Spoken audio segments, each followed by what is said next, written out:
చైనాలో అంటే ఇప్పుడు టెక్నాలజీని వాడేటప్పుడు చాలా జాగ్రత్తగా వాడాలి. డ్రోన్‌లు లేపోతే హెలీ మోడల్స్‌లో ఇప్పుడు డ్రోన్స్ అని చెప్తున్నారు. అవి చాలా జాగ్రత్తగా వాడాలి. ఈ మధ్యన చైనా విపరీతంగా ప్రోత్సహిస్తుంది. కానీ ఆటిటి వల్ల ఎదురయ్యే ప్రమాదం ఆర్టిఫిషియల్ ఇంటెలిజెన్స్‌తో డ్రోన్‌ల ద్వారా పందుల్ని పట్టుకునే ఏర్పాటు చేసిందది. పట్టుకోవడం వరకు పట్టుకుంటుంది. కానీ ఆర్టిఫిషియల్ ఇంటెలిజెన్స్‌కి పంది ఒరిజినల్‌గా చేసేటటువంటి దాని మీదన అవగాహన లేదు గదా! అట్లా ఒక డ్రోన్ తీసుకొని పందిని క్యాచ్ చేసింది.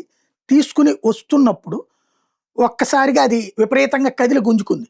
దాంతో ఆ డ్రోన్ కాస్త దాన్ని ఎలాగ కంట్రోల్ చేయాలో దానికి మనిషి అయితే అవగాహన ఉంటది. దీనికి అవగాహన ఉండదు గదా! అది వెళ్ళిపోయి అక్కడ ఉన్నట్టు కరెంట్ తీగల మీద పడిపోయింది.